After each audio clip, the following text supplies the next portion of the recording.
ఆ నెలలోనే కృష్ణకిరీటి కూతురికి బారసాల నిర్ణయించారు. పేరుని సెలెక్ట్ చేయడం చాలా పెద్ద బాధ్యత. పెరిగి పెద్దయ్యాక వాడు మనని తిట్టుకునేట్లు ఉండకూడదు. పిలవటానికి బాగుండాలి, మంచి అర్థం ఉండాలి. చాలా పేర్లు చూశారు. ఒకరికి నచ్చింది, ఒకరికి నచ్చటం లేదు. ఆఖరికి ఫైల్ హిమ దగ్గరికి వచ్చింది. ఆమె కొంచెం భయంగా మైత్రేయి అనే పేరు ఎలా ఉంది అని అడిగింది.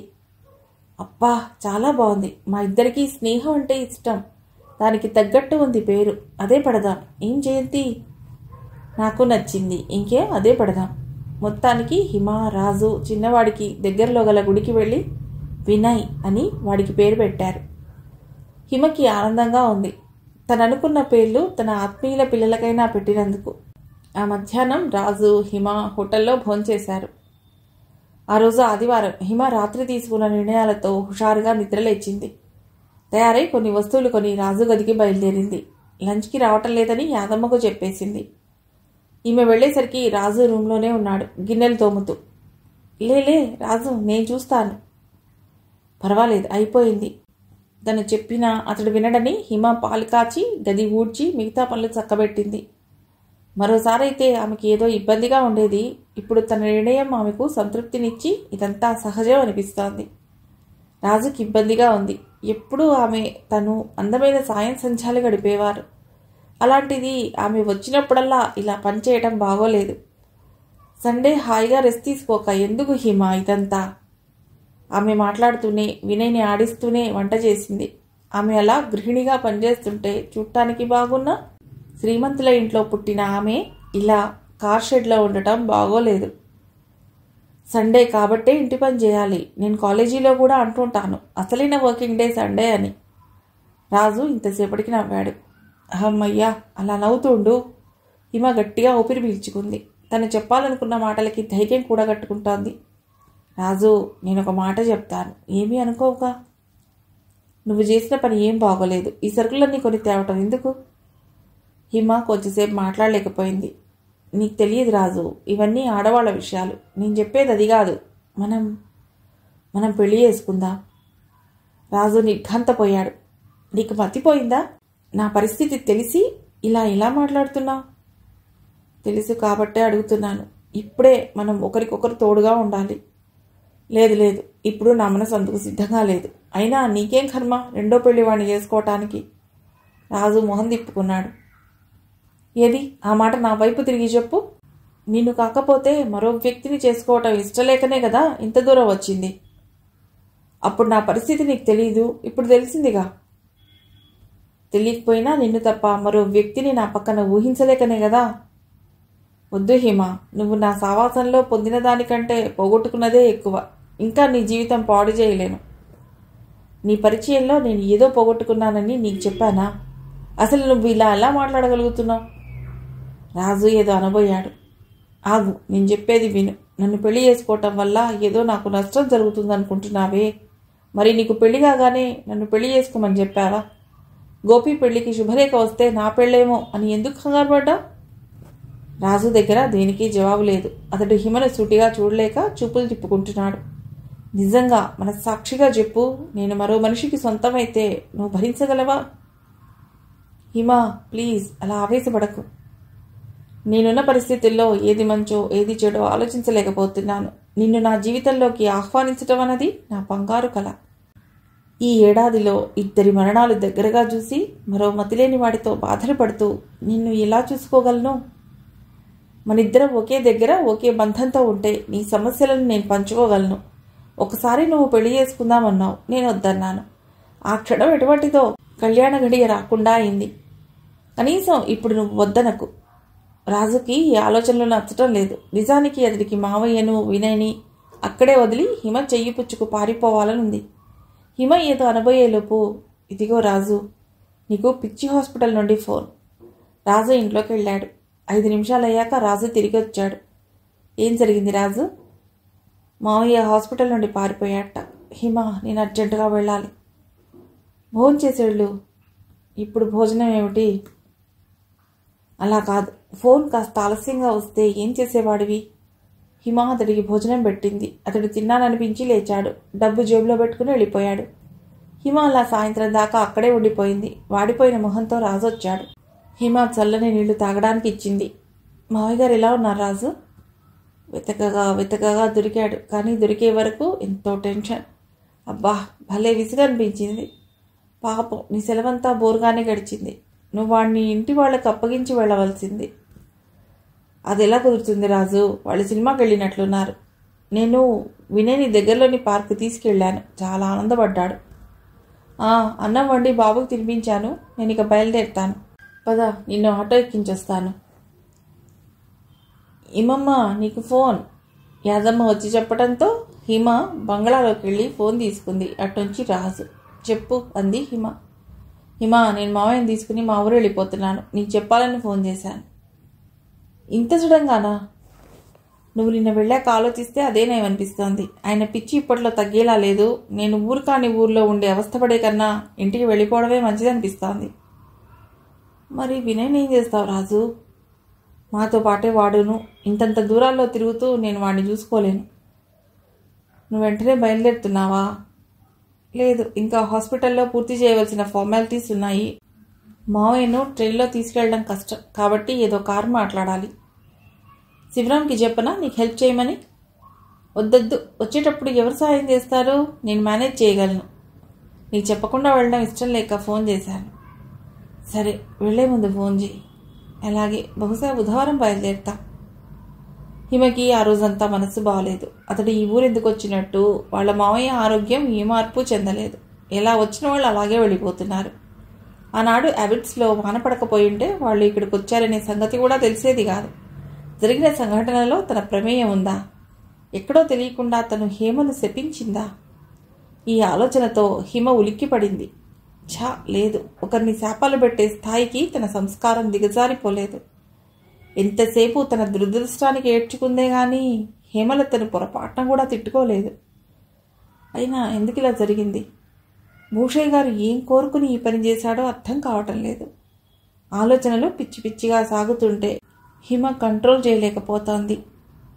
భగవాన్, కల్లో కూడా నేను హేమని చూసి ఈర్ష్యపడలేదు. తెలియక తప్పు చేసి ఉంటే నన్ను క్షమించు. ఆ తప్పు దిద్దుకునే అవకాశాన్ని ఇవ్వు. ఇంటికొచ్చి దేవుడి పటం ముందు నిలబడి ప్రార్థించింది హిమ. బుధవారం వెళ్లేసరికి రాజు కారులో సామాన్ సర్దుతున్నాడు. ఈరోజు సెలవు పెట్టావా? అవును. మావయ్య గారు ఎక్కడా? తనని హాస్పిటల్ దగ్గర ఎక్కించుకుని వెళ్తాను. అతడు వినయ్ని ఎత్తుకునే పనిచేస్తున్నాడు. వాణిటివ్వు. హిమని గుర్తుపట్టి వినయ్ హిమ మీద కురికాడు. ఇంతలో ఆటోలో ఒక స్త్రీ ఒక పురుషుడు దిగారు. మీరే నా రాజుగారంటే? అవును, ఇదిగో ఈ అబ్బాయి. రాజు వినయ్ని చూపించాడు. ఆమె వినయ్ని ఎత్తుకోబోయింది. వాడు ఆమెను చూస్తూనే ఏడుపు మొదలెట్టాడు. హిమ మెడ గట్టిగా పట్టుకున్నాడు. ఆమెలో స్త్రీలో ఉండవలసిన మృదుత్వం లేదు. తీసుకువెళ్ళండి, కొత్తవారు గదు, వాడు భయపడుతున్నాడు. హిమకి జరుగుతున్నది అర్థం కావటం లేదు. ఎవరు రాజు వీళ్ళు? ఎందుకు బాబును వాళ్ళకి ఇస్తున్నావు? వాళ్ళు శిశు సదన్ వాళ్ళు. బాబును అందులో పెడుతున్నాను. హిమకి రాజు మీద ఎన్నడూ లేనంత కోపం వచ్చేసింది. ఎందుకు? కాస్త విషం ఇవ్వలేకపోయావా? హిమ, వాడిని ఆ పల్లెటూరులో పెంచడం కష్టం. పైగా మావయ్యను వీడిని ఇద్దరిని చూసుకోవటం కష్టం.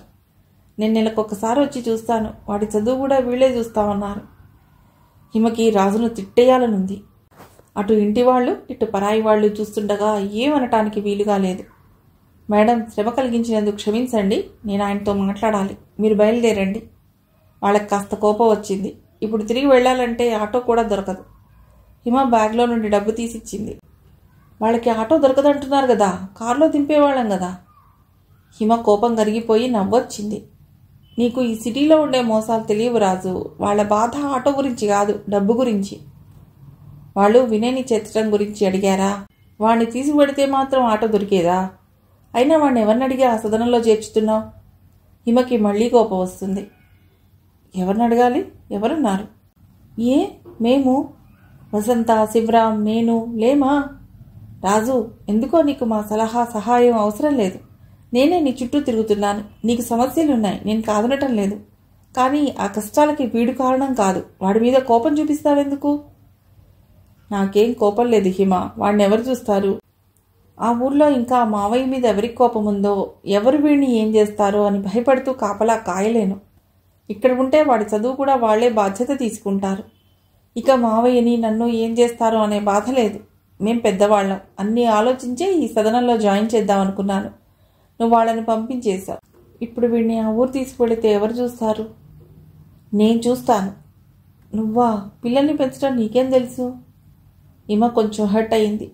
అంటే కొత్తగా తల్లయ్యే ప్రతి ఆడపిల్ల నర్స్ ట్రైనింగ్ కావాలంటావా? రాజుకి అర్థమైంది తను పొరపాటుగా మాట్లాడినట్టు. ఐఎమ్ సారీ హిమ, నేనేదో అనేశాను, ఏమనుకోకు. పర్వాలేదు రాజు, టైం అవుతోంది. డ్రైవర్ ఇటే చూస్తున్నాడు. నేను మనస్ఫూర్తిగా చెప్తున్నాను, వినయ్ని నేను పెంచుతాను. తల్లి పెంచని పిల్లలు ఎలా ఉంటారో ఆ బాధ ఎలా ఉంటుందో నాకు తెలుసు. వాడిని జాగ్రత్తగా పెంచి నీకు అప్పగిస్తాను. నీ మీద నమ్మకం లేక కాదు, వాడు నీ భవిష్యత్తుకి ఆటంకం. అంటే ఈ వయసులో పెళ్లి చేసుకుంటానని నీ ఉద్దేశమా? లేదు, నాకు ఆలోచన లేదు. నేను వినయ్ ఇద్దరం అనాథలమే, ఒకరికొకరం తోడు. కానీ నువ్విచ్చిన పెళ్లి ఆల్బమ్ నా దగ్గరే ఉంది రాజు. అంటే అది చూసి తనకు పెళ్ళయిందని ఆమె భావిస్తోందన్నమాట. రాజు మాట్లాడలేదు. కారు వెళ్ళిపోయింది. హిమ రాజుతో మాట్లాడుతూనే వినయ్ బొమ్మలు బట్టలు సర్దింది. వినయ్ అంతా అర్థమైనట్టు హిమ మెడను కౌగిలించుకున్నాడు. హేమ, నిన్ను తెలియక తిట్టుకుని ఉంటే మన్నించు. నీ కొడుకుని పెంచి ఆ రుణం తీర్చుకుంటాను. జయంతి అబ్బబ్బా, నేల మీద రంగు పెన్సిళ్ళు, కాగితాలు, స్కెచ్ పెన్స్. ఏమిటిది? సోఫాలో కూర్చుందామన్నా ఏ పెన్ గుచ్చుకుంటుందో అనే భయమే అన్నాడు కృష్ణకిరీటి. ఈ సామాగ్రి అంతా ఇంట్లో ఉన్నారుగా, 3 చిన్నపిల్లలు, వాళ్ళవి. గోడల మీద రాస్తున్నారు. నువ్వు చూసుకోవద్దా? నేను ఎక్కడ కూర్చుని బూట్లు వేసుకోవాలి అన్నాడు అతడు నవ్వుతూ. మీరు నిలబడే ఉండండి, నేను మీకు బూట్లు వేస్తాను. ఇంతలో హిమ పిల్లలిద్దరినీ తీసుకొచ్చింది. అదిగో వచ్చారు, మీరే అడగండి. ఏమిటో మమ్మల్ని తలుచుకుంటున్నారు. మీరు కూడా ఏమిటి హిమ పిల్లలతో కలిసి? ఇది ఇల్లో డ్రాయింగ్ స్కూలో క్లాస్ రూమో అర్థం కావటం లేదు అన్నాడు. ఇంటిని కళాత్మకంగా చూస్తుంటే మమ్మల్ని అలా అంటారా? ఈ చిత్రాలు ఎవరు వేయగలరు? ఆ మాటకొస్తే బాపుగారు కూడా మమ్మల్ని సంప్రదిస్తారు. అబ్బో, ఆయనతో మీకు పోలిక? ఏదో ఒకటి చెయ్యండి, గోడలు మాత్రం పాడు చేయకండి. అసలు మేము ఇక్కడ ఉండనే ఉండం, మా స్టూడియోలోకి పోతాం అంది హిమ నవ్వుతూ. సరే బాయ్ అన్నాడు కృష్ణకిరీటి. డాడీ వచ్చేప్పుడు నాకు పెన్సిళ్ళు కావాలి మైత్రేయి అంది. హిమ, జయంతి, కృష్ణకిరీటి నవ్వేశారు. హిమ జీవితం ఇప్పుడు ఒక పద్ధతిలో పడినట్లుంది. ఆ రోజు రాజు దగ్గర నుండి వినయ్ని తీసుకుని ఆమె గుడికి వెళ్ళింది. వినయ్ను పెంచే శక్తిని, ధైర్యాన్ని తనకు ఇమ్మని కోరుకుంది. హోటల్లో భోంచేసి బాబుకి తినిపించి కాసేపు పార్క్లో కూర్చుని ఇంటికి వచ్చేసరికి కనుచీకటి పడుతోంది. ఆమె బంగళా పక్క నుంచి తన గదికి వెళ్లకుండా హాల్ గుమ్మంలో నిలబడింది. చేతిలో సంచితో భుజం మీద పిల్లవాడితో నిలబడ్డ ఆమెను చూసి రాజయ్య ఆశ్చర్యపోయాడు. అయ్యగారున్నారా రాజయ్య అంది హిమ. ఉన్నారమ్మా, రా లోపలికి. ఆహా, అలా కాదు, అమ్మగారిని అయ్యగారిని ఓసారి పిలువు ఇక్కడికే. అక్కడే నిలబడ్డారేం హిమ, లోపలికి రండి జయంతి పిలిచింది. కూతురు పుట్టాక కృష్ణకిరీటి ఇంటికి తొందరగా వస్తున్నాడు. లోపలికి నేను రావటం మీకు నచ్చకపోవచ్చు. ఈ బాబు మా స్నేహితుడి కొడుకు. అతను వీడిని పెంచే పరిస్థితుల్లో లేడు, అందుకని కొన్నాళ్ళు నేను పెంచాలని తీసుకొచ్చాను. వాడితో పాటు నేను మీ ఇంట్లో ఉండటం మీకు ఇష్టం ఉండవచ్చు, ఉండకపోవచ్చు. మా ఇద్దరి వల్ల మీకేమైనా చెడ్డ పేరు వస్తుందనుకుంటే చెప్పండి. ఇప్పుడే కాదు, రేపైనా సరే. ఈ కుర్రవాడి తల్లి జయంతి అడిగింది. అయినా బయట నిలబడి మాట్లాడటం ఎందుకు? లోపలికి రండి. హిమ మొహంలో సందేహం చూసి, ఏమైనా అభ్యంతరాలుంటే రేపు చూసుకోవచ్చు, ముందు లోపలికి రండి అన్నాడు కృష్ణకిరీటి. యాదమ్మ హిమకి కాఫీ తీసుకొచ్చింది. హిమ కాఫీ తాగి తేరుకుంది. యాదమ్మ, నేను ఒకసారి బాబుగారితో మాట్లాడాలి, వీడిని 10 నిమిషాలు చూస్తావా? యాదమ్మ వినయ్ని తీసుకుని వెళ్ళింది. హిమ తన కథ టూకీగా చెప్పుకొచ్చింది. అయితే మీరు రంగారావు గారు అమ్మాయా? మా డాడీ మీకు తెలుసా? 1-2 సార్లు ఎవరింట్లోనో పెళ్లిళ్ళకు కలుసుకున్నాం. కానీ ఈ కుర్రవాడిని ఎన్ని రోజులను పెంచుతారు హిమ?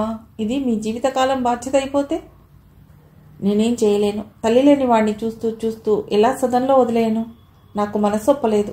ఇప్పుడు అది కాదు సమస్య. నేను మీ ఇంట్లో ఉంటే మీకేం చెడ్డ పేరు రాదు కదా. మీరనే మనిషి మా ఇంట్లో ఉన్నారనే చాలామందికి తెలియదు. హిమ, మా ఇంట్లో పార్టీలు జరిగినా మీరు ఆ అవుట్ హౌస్ దాటి రారుగా అంది జయంతి. నిజమే, కానీ మీ ఇంటికి ఒక మనిషిని తెచ్చినప్పుడు ఆ ఇంటి వాళ్లకు ఆ పని నచ్చుతుందో లేదో అడగాలిగా. భార్యాభర్తలిద్దరూ మొహమొహాలు చూసుకున్నారు. మేం వద్దన్నాం అనుకోండి, ఏం చేస్తారు? ఎక్కడైనా రూమ్ తీసుకుండాలి, కానీ అప్పుడు మళ్ళీ వీటినెవరు చూస్తారు అనే సమస్య వస్తుంది. కృష్ణకిరీటి అడిగాడు. ఇలా అడుగుతున్నానని అనుకోకండి. ఈ కుర్రవాడు అంత కావలసిన వాడా? అవును. ఆ రోజు మీరు రైల్లో నన్ను చూశానన్నారే, అప్పుడు ఒకతను నాతో మాట్లాడడం చూశారా? అవును, చూశాను. అతడు మీరు నవల్లోని పాత్రలను నిజంగా ఉన్నట్టు మాట్లాడుకుంటుంటే నేను నవ్వుకున్నాను. మీకు బాగా గుర్తుంది. ఆ వ్యక్తి కొడుకే వీడు. హిమ తన ప్రేమ, రాజు పెళ్లి వీటి గురించి చెప్పింది. జరిగిన దానిలో నా ప్రమేయం ఎంత ఉందో నాకు తెలియదు. నాకు పెళ్లి చేసుకోవటం ఇష్టం లేదు. వీళ్ళనంత బాగా వీడిని పెంచాలని ఉంది. కృష్ణ కిరీటి, జయంతి ఏదో మరో లోకంలో ఉన్నట్టు అయిపోయారు. హిమ, మీలాంటి వ్యక్తి ఉండటం అరుదు. మీకు ఇష్టమైనంత కాలం మా ఇంట్లో ఉండవచ్చు. అలా ఆ ఇంట్లో 2 ఏళ్లుగా ఉంటోంది హిమ. ఉదయం కాలేజీకి వెళ్లేదాకా వినయ్ని చూస్తుంది. ఆమె కాలేజీకి వెళ్ళినప్పుడు యాదమ్మ చూస్తుంది. సాయంత్రం కాలేజీ నుండి వినయ్ తోడిదే లోకం. అప్పటి వరకు రాజు మాట్లాడకపోవటం వల్లనో ఏమో వినయ్ మాట్లాడేవాడు కాదు. ఇప్పుడు వాడికి ఒక్కసారిగా మాటలు వచ్చాయి. ఇప్పుడు వినయ్ నర్సరీ చదువుతున్నాడు. హిమ కాలేజీ నుండి వచ్చేసరికి టేబుల్ మీద గోపి రాసిన ఉత్తరం ఉంది. హిమ కాఫీ తాగుతూ ఉత్తరం చదివింది. హిమ, నువ్వు నన్ను వెళ్ళి రాజును చూసి రమ్మన్నావు. కానీ నా పనుల వలన తీరిక లేక వెళ్ళలేకపోయాను. నిన్న ఆదివారం కావడంతో పొద్దున 10 గంటలకు రాజు ఇంటికి చేరుకున్నాను. గోపి వెళ్లేసరికి రాజు వంట చేస్తున్నాడు. గోపిని చూసి అతడికి చాలా ఆనందం కలిగింది. కాఫీ ఇచ్చాడు. ఎలా ఉన్నావు రాజు? హిమ నువ్వు ఉత్తరం రాయటం లేదని నాకు రాసింది. నేను ఖాళీ లేక వెంటనే రాలేకపోయాను. ఇదిగో చూస్తున్నావుగా గోపి, మావయ్యని చూసుకుంటూ గడిపేస్తున్నాను. హిమకి ఒక ఉత్తరం రాయడానికి తీరిక లేదా రాజు? తీరిక లేక కాదు గోపి, అలా అస్తమానము ఉత్తరాలు రాసి తనని ఇంకా బాధ పెట్టడం ఇష్టం లేక. అలాగైనా నన్ను చీదరించుకుని కోపగించుకుని వాణ్ణి ఏ హాస్టల్లోనో చేరుస్తుందని నా భావన. హిమ అలా చేస్తుందని నేను అనుకోను. అందులోనూ వాడికి బాగా ఊహ తెలిసిన తర్వాత ఎలా వదిలిపెడుతుంది? రాజు మాట్లాడలేకపోయాడు. ఒక ఉత్తరం రాయి రాజు. నేను ఫోన్ చేసి చెప్పినా కలగని తృప్తి నీ ఉత్తరం ఆమెకు కలిగిస్తుంది. హిమని మీకెవరికీ కాకుండా చేశానని నా మీద కోపంగా లేదా గోపి? నాకు మీ ఇద్దరి గురించి తెలుసు కాబట్టి నేనేమీ అనుకోను. వాళ్ళ అన్నయ్యలు ఎప్పుడూ ఒకేలా ఉన్నారు తన పట్ల. ఇంతలో ఏదో చప్పుడైంది. గోపి, రాజు పరిగెత్తారు. భూషయ్య గారు మంచంపై నుండి పడిపోయారు. ఇద్దరూ ఆయన్ని మళ్ళీ మంచంపై పడుకోబెట్టారు. రాజు, ఏమేదిరా, కనిపించడం లేదు. ఏ ఊరైనా పంపావా? అవును మావయ్య, రేపు వచ్చేస్తుంది. ఆయన మంచం పక్కన ఉన్న ఇత్తడి చెంబు రాజు మీదకు విసిరేశాడు. నిన్న కూడా ఇదే మాట చెప్పావురా అంటూ. రాజు గోపిని పక్కకు లాగాడు. అది రాజు మోచేతిని తాకి పెద్ద శబ్దంతో కింద పడింది. రాజు అబ్బా అన్నాడు. జాయింట్ మీద తగిలిందేమో, ప్రాణం నొప్పి పుట్టింది. చూసావుగా గోపి, ఇలా ఉన్నా నేను. హిమకి క్షేమ సమాచారాలు ఎలా రాయను? గోపి మాట్లాడలేకపోయాడు. చాలా రోజుల క్రితం హిమ తను రైస్ మిల్కి వెళుతుంటే ఆమెకు తనకు జరిగిన సంభాషణ గుర్తుకొచ్చింది. మనిషిలోని గొప్పతనాన్ని చూసి ప్రేమిస్తే అది ప్రేమలా అవుతుంది. మన ప్రేమ వారిని ఉన్నతులని చేయాలి. ఇంత ఉత్తముడి మనసులో మనకి స్థానం ఉందనిపించాలి. అటువంటి వారి కోసం చీరలు, నగలు కాదు, జీవితం త్యాగం చేసిన అర్థం ఉంది. రాజు, నిన్ను ఏ అనాథ శరణాలయంలోనో చేర్చకూడదు అన్నాడు గోపి రాజును పరీక్షించడం కోసం. లేదు గోపి, అలా చేయడం మానవత్వం అనిపించుకోదు. నన్ను హిమని విడదీసి ఆయన ఏం మూటగట్టుకున్నాడు? ఉండటానికి ఇల్లు కూడా లేకుండా చేసుకున్నాడు. భార్య, కూతురు చనిపోయిన సంగతి గుర్తుండదు. మనిషిలోని నిలువెత్తు స్వార్థాన్ని చూసి ఆశ్చర్యపోతుంటాను. హిమ చెబితే పాపం పుణ్యం అంటూ నవ్వుకునేవాణ్ణి. ఇప్పుడు మా మావయ్య రూపంలో అవి ఎదురుగా కనిపిస్తున్నాయి. ఆయన బతికున్నన్నాళ్ళు నాకు ఆయన్ని చూసుకోక తప్పదు. నాకొకటే బాధ గోపి, చిన్నవాడిని ఏ హాస్టల్లోనో జాయిన్ చేయమని చెప్పు. హిమకి నువ్వు గట్టిగా చెప్పు. వాడి గురించి తన జీవితం పాడు చేసుకోవద్దని చెప్పు. ఇది హిమ, నేను చూసి వచ్చిన రాజు నీకిచ్చే రిపోర్ట్. ఆలోచించుకో. ఆ ఉత్తరం చదివి హిమ అలా కూర్చుండిపోయింది. అతడు మేనమామను వదలలేనట్టే తను వినయ్ని వదలలేదు. అతడు ఆ రోజు మేనమామను తీసుకువెళ్ళాక ఒక ఉత్తరం రాశాడు. అప్పుడు కూడా అదే మాట, వినయ్ని ఏదైనా హాస్టల్లో చేర్చమని. తనకి వాడిని వదలటం ఇష్టం లేదు. డ్రైగా ఉండే జీవితానికి వినయ్ పెంపకం ఒక ఆలంబన. ఆ రోజు ఆదివారం కావడంతో హిమ వసంత ఇంటికి వెళ్ళింది. వాళ్ళిప్పుడు బంజారా హిల్స్లో ఇల్లు కట్టుకున్నారు. శివరాం హైదరాబాద్ వచ్చిన క్షణం ఎటువంటిదో కానీ అతడికి బాగా కలిసి వచ్చింది. ఇల్లు విశాలంగా మోడర్న్గా కట్టుకున్నారు. ఇంటి నిండా అధునాతనమైన ఫ్రిడ్జ్, డైనింగ్ టేబుల్, ఫోన్, ఇలా ఏది కొత్తగా అనిపించినా కొంటాడు. అబ్బా, ఇన్నాళ్లకు మా ఇంటికి రావటం అంది వసంత. ఏం చేయను, ఆదివారం తప్ప ఖాళీ ఉండదు. ఆ రోజు ఏవో పనులు. ఏరా బాబు, ఇన్ని రోజులకు మా ఇంటికి రావటం? మరి నాకు స్కూల్ ఉందిగా. వసంత, హిమ నవ్వేశారు. అమ్మో, వీడికి మాటలు నేర్పనక్కర్లేదు అంది వసంత. ఆమెకిప్పుడు 2 పిల్లలు. అను తర్వాత సౌజన్య. వినయ్ వారితో ఆడుకోసాగాడు. వసంత వినయ్నే చూడసాగింది. ఏమిటి వసంత అలా చూస్తున్నావు? ఆహా, ఏమీ లేదు. వినయ్ ఎవరి పోలిక అని. రాజు ఇంత రంగులో ఉండడు, బహుశా వాడి తల్లి. ఆహా, హేమ కూడా నలిపే, కానీ ఆ రంగు బహుశా వాళ్ళ పూర్వీకులదేమో. కళ్ళు మాత్రం హేమవే, ఆమెవి చాలా పెద్ద కళ్ళు. మా అన్నగారు కనిపించడం లేదే. ఆయనకెక్కడి తీరిక తల్లి, ప్రస్తుతం బిల్డింగ్ కాంట్రాక్టర్గా ఉంటున్నాడు. అలాగా, కానీ ఎండలో కష్టం కదూ. అబ్బా, మీ అన్న నలిపేగా, కొత్తగా నల్లబడేదేముందిలే నవ్వుతూ అంది వసంత. హిమ కూడా నవ్వేసింది. పిల్లలు ఇంటి ముందన గార్డెన్లో ఆడుకుంటున్నారు. వాళ్ళ నవ్వులకి మాటలకి మురిసిపోతున్నట్టు గులాబీలు, చామంతులు తలలూపుతున్నాయి. సాయంకాలం నీరెండ బంగారు రంగులో పడి పిల్లల మొహాలు కూడా మెరిసిపోతున్నాయి. ఇదిగో కాఫీ అంటూ చేతిలో పెట్టింది వసంత. అయినా కింద కూర్చున్నావేమిటి హిమ, అలా కుర్చీలో కూర్చో. ఇలా పెరటి గుమ్మంలో కూర్చుని ఎన్ని రోజులైంది. వసంత, మంచి గాలి వస్తోంది. ఆమెకు ఎందుకో వసంత సమక్షంలో కాస్త మనశ్శాంతిగా ఉంది. ఏమైనా చిన్నప్పటి స్నేహాలు వేరు. ఇప్పటి వాళ్లతో శత్రుత్వం లేదు, కానీ ఎందుకో ఆత్మీయమైన స్నేహం కలగదు. ఇదిగో వేడివేడి పకోడీలు. అబ్బా, నాతో మాట్లాడుతూ ఎప్పుడు చేశావు వసంత? పకోడీలు ఎంతసేపులే చేయటం. ఆమె పిల్లల్ని పిలిచి వాళ్ళకు కూడా పెట్టింది. వినయ్ మారాం చేయకుండా తిన్నాడు. హిమకి వసంతను చూస్తే ఆశ్చర్యంగా ఉంది. ఒకప్పటి వసంతేనా? పచ్చళ్ళని, ప్లాస్టిక్ పువ్వులని ఇల్లిల్లు తిరిగే వసంతేనా? ఖరీదైన చీర, మెడలో గొలుసులు, చేతికి 3 జతల గాజులు, వేళ్లకి ఉంగరాలు. వసంత తను ప్రేమించి చెడిపోలేదు. తను ఒక రకంగా స్థిరపడితే వసంత మరో రకంగా సెటిల్ అయింది. ఇప్పుడు నువ్వు తీసుకున్న ఇల్లు ఎలా ఉంది హిమ? బాగానే ఉంది. కింద ఏదో ప్రైవేట్ ఆఫీస్, వెనక వాచ్మెన్ ఉంటాడు. అందుకని రాత్రి కూడా భయం లేదు. హిమ కృష్ణకిరీటి ఇంట్లో నుండి వచ్చి వేరే ఇల్లు అద్దెకు తీసుకుంది. రాజయ్య దంపతులు కరీంనగర్ వెళ్ళిపోయారు. ఆ రాత్రి శివరాం వసంతల బలవంతం మీద అక్కడే భోంచేసి వాళ్ళు కారులో ఇంటికి దింపగా వచ్చేసింది హిమ. మిగిలిన కథ తర్వాతి భాగంలో.